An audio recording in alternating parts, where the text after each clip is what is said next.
Hello friend, स्वागत है आपका मेरे नए वीडियो में। आज हम इस वीडियो में बात करने वाले हैं एशियन पेंट के डीलरशिप के बारे में।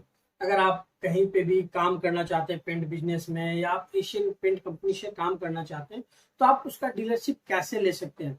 अगर आप एशियन पेंट का डीलरशिप लेने जाते हैं तो आपको किस तरह की डॉक्यूमेंट्स की रिक्वायरमेंट होती है उसकी डीलरशिप लेने के लिए। साथ ही कंपनी जो अगर आप एशियन का डीलरशिप लेने जाते हैं तो कंपनी आपको मंथली टारगेट क्या देती है, आपको उसे क्या क्राइटेरिया होता है जिसके लिए आपको फुलफिल करना होता है, तभी आपको एशियन पेंट का डीलरशिप मिल सकता है। साथ ही हम बात करेंगे कि अगर आप एशियन पेंट का डीलरशिप लेने जाते हैं तो आपको क्या इन्वेस्टमेंट देना होगा, कितने पैसे से आप इसको शुरू कर सकते हैं, इसकी प्रॉफिट मार्जिन क्या है। और मार्केट में अगर आप एशियन पेंट का डीलरशिप लेने जाते हैं या फिर आप एशियन पेंट से काम करने जाते हैं तो आपको स्टार्टिंग के टाइम में एज ए डीलर बन के काम करना चाहिए या फिर एज ए सब डीलर बन के, हम इस बारे में भी आज बात करने वाले हैं। तो अगर आप हमारे चैनल पर नए हैं तो हमारे चैनल को सब्सक्राइब कर ले, उसका बेल आइकन ऑन कर ले ताकि बिजनेस से रिलेटेड कोई भी वीडियो डाला जाए तो उसका नोटिफिकेशन आपको मिल जाए। सबसे पहले हम बात करते हैं डॉक्यूमेंट्स की कि अगर आप एशियन पेंट की डीलरशिप लेने जाते हैं तो उसमें कौन किस तरह की डॉक्यूमेंट्स की रिक्वायरमेंट होती है। जब भी आप किसी भी कंपनी से, ऐसा नहीं है कि एशियन से, आप किसी भी कंपनी से काम करने जाते हैं तो उसमें आपको अलग अलग तरह की डॉक्यूमेंट्स की रिक्वायरमेंट होती है जो कोई भी कंपनी आपको डीलरशिप के लिए डिमांड करती है। तो अगर हम एशियन की बात करें, एशियन पेंट की बात करें तो इसमें आपको जीएसटी नंबर, पैन कार्ड, आधार कार्ड, ब्लैंक चेक और एक डीडी, ये आपको रिक्वायरमेंट होती है मिनिमम। और 2 पासपोर्ट साइज, ये आपको 6 पेपर की रिक्वायरमेंट होती है। विदाउट इसके आपको एशियन कोई भी किसी भी तरह का डीलरशिप नहीं दे सकता। आप जो भी जीएसटी लेते हैं वो जीएसटी से आपकी शॉप डिफाइन होती है कि आपकी शॉप का कोई लाइसेंस है, इसके लिए जीएसटी रिक्वायरमेंट होती है। आधार और जो पैन कार्ड कंपनी लेती है उससे ये होता है कि अगर आप कोई भी आपकी आइडेंटिटी प्रूफ के लिए, कि आप अगर कोई भी बंदा उससे ले रहा है डीलरशिप तो वो आइडेंटिटी प्रूफ के लिए देती है। साथ ही अगर ब्लैंक चेक की बात करें तो ब्लैंक चेक कंपनी आपसे एक इस पर्पज से लेती है कि अगर आप कोई भी पेंट कंपनी से काम करते हैं तो वहां क्रेडिट पे प्रोडक्ट्स मिलते हैं। जैसे अगर आपके पेंट आए तो उसमें आपको 5-6 दिन 7 दिन क्रेडिट मिलता है, तो वहां पे उस क्रेडिट से अगर आप लेते हैं तो पैसे टाइम पे दे, इसके लिए आपसे ब्लैंक चेक लिया जाता है एक एज ए सिक्योरिटी पर्पज कि जो भी आप प्रोडक्ट्स ला रहे हैं या कंपनी का जो नॉब्स है आप उसको फॉलो करें। बाकी आपको पासपोर्ट साइज फोटो कुछ फॉर्म्स वगैरह में लगाने के लिए आपके लिए जाते हैं। इसी तरह के आपको 6 प्रोडक्ट्स, 5 पेपर की जरूरत होती है। हाँ, एक कुछ जगह डीडी, वो भी एक बार ही जब आप इन्वेस्ट करने जाते हैं, जब आप प्रोडक्ट खरीदने जाते हैं तब आपको, वो हम आगे बात करेंगे कि डीडी की रिक्वायरमेंट कहाँ होती है। जनरली आपको ये 5 ही पेपर चाहिए, Aadhaar card, PAN card, GST number, 2 blank cheque और 2 पासपोर्ट साइज, यही आपको 5 चीज चाहिए अगर आप एशियन का डीलरशिप लेने जाते हैं तो। अब हम बात करते हैं इन्वेस्टमेंट की कि अगर आप एशियन की डीलरशिप लेने जा रहे हैं तो आपको इसमें कितना इन्वेस्टमेंट आएगा, क्या पैसे आपको इन्वेस्ट करना पड़ेगा। तो देखिए, ये इन्वेस्टमेंट आपको डिपेंड करता है कि आप एज ए डीलर बन रहे हैं या फिर एज ए सब डीलर। आज हम बात करते हैं एज ए अगर डीलर आप काम करते हैं तो उसमें क्या इन्वेस्टमेंट आएगा। तो अगर आप एशियन पेंट के डीलर बनने जाते हैं, स्टार्टिंग में अगर आप एशियन पेंट से काम करने जाते हैं तो मिनिमम आपको 3 लाख की रिक्वायरमेंट होती है जो आपको कंपनी डीडी के तौर पे डिमांड करती है, जिसमें वो अपने सारे प्रोडक्ट्स जैसे एस, एपेक्स, रॉयल साइन, जो भी उसके पॉपुलर प्रोडक्ट्स हैं जो मार्केट में बिकते हैं वो आपको कंपनी अपने तरफ से देती है। उसमें आपको कोई भी वैसा नहीं होता कि आपने जो कहा वो देगी, नहीं, कंपनी अपने हिसाब से आपको एक पूरा रेंज देती है। उसके लिए कंपनी 3 लाख का मिनिमम डीडी आपसे डिमांड करती है, वो आपको देना पड़ेगा। साथ ही अगर आप एशियन पेंट का डीलरशिप लेने जाते हैं तो उसमें आपको टिंट मशीन भी कंपलसरी है।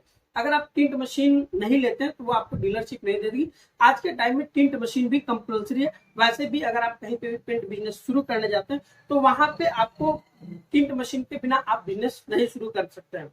तो अगर टोटल जो प्रोडक्ट्स है, टिंट मशीन और इन सारी चीजों को देखें तो मिनिमम आपको 5 to 10 लाख के अराउंड आपको इन्वेस्ट करना पड़ेगा। स्टार्टिंग में जब आप पहले पहले जो आपको टीएसओ आएंगे, फॉर्म फिल करेंगे और जो आपको पैसे लगेंगे वो अबाउट 5 लाख लगेंगे। फिर धीरे धीरे कुछ कुछ पैसे में आप प्रोडक्ट कंपनी को ऑर्डर देंगे, आएगा, इस तरह से करके आपको अबाउट 10 लाख तक का इन्वेस्टमेंट हो जाएगा अगर अच्छा पेंट शॉप शुरू करना चाहते हैं तो। अब हम बात करते हैं इसकी मंथली टारगेट की, अगर आपको कंपनी क्या मंथली टारगेट देती है।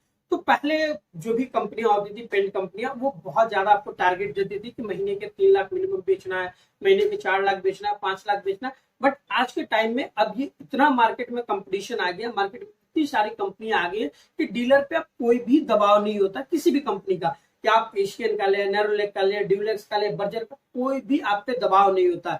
वहां पे कंपनियां क्या करती हैं कि आपको स्कीम देने लगती है, जैसे कि अगर आप 1000 लीटर लेते हैं या 1 लाख का बिल करते हैं तो आपको 2% CN मिल जाएगा, अगर 5 लाख का बिल करते हो तो आपको 3% CN मिल जाएगा। इस तरह से इनडायरेक्टली आपको टारगेट देती है, बट वो आपके ऊपर डिपेंड करता है। अगर आप उसको अचीव नहीं करना चाहते टारगेट, तो ये आपके ऊपर है। कंपनी कोई भी आपको दबाव नहीं देती है कि आपको मिनिमम 3 लाख का बेचना, 5 लाख का बेचना, 7 लाख का बेचना, ऐसा कोई भी कंपनी की तरफ से आपको प्रोसीजर नहीं दिया जाता कि मिनिमम इतना आपको बेचना पड़ेगा।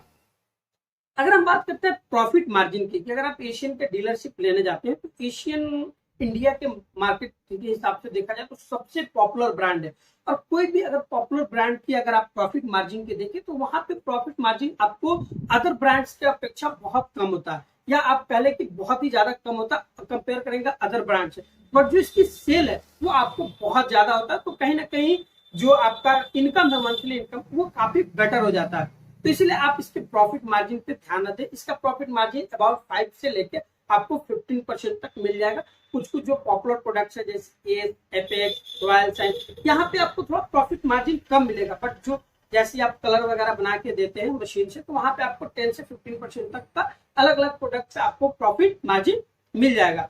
तो यहाँ पे जो आपको प्रॉफिट मार्जिन कम है, बट जो इसकी सेल है वो आपको बहुत ज्यादा है।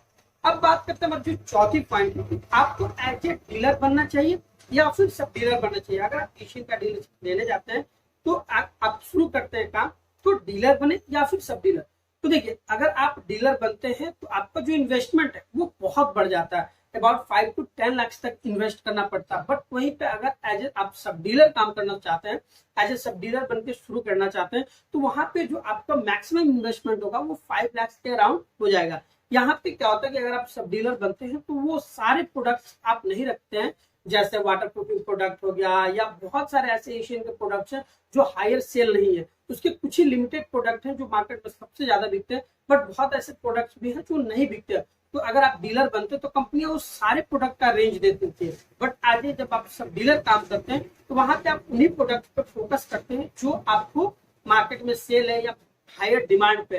तो यहाँ पे जो आपका इन्वेस्टमेंट है वो बहुत कम हो जाता है, साथ ही आपको सीखने के लिए बहुत कुछ मिल जाता है। नए नए बिजनेस में है और आपके पास वैसे प्रोडक्ट आ जाए जो सेल नहीं हो तो आप बहुत फ्रस्ट्रेटेड होते हैं।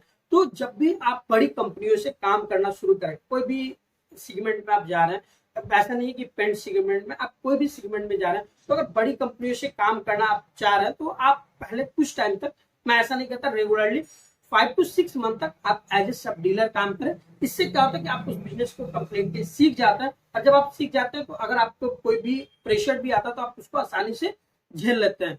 तो अगर आपको हमारी वीडियो अच्छी लगी है, समझ आई है, तो आप हमारे वीडियो को लाइक करें, कमेंट करें और अपने दोस्तों के बीच शेयर करें। हम हर बार इसी तरह से आपके लिए वीडियो लाते रहेंगे और दिखाते रहेंगे।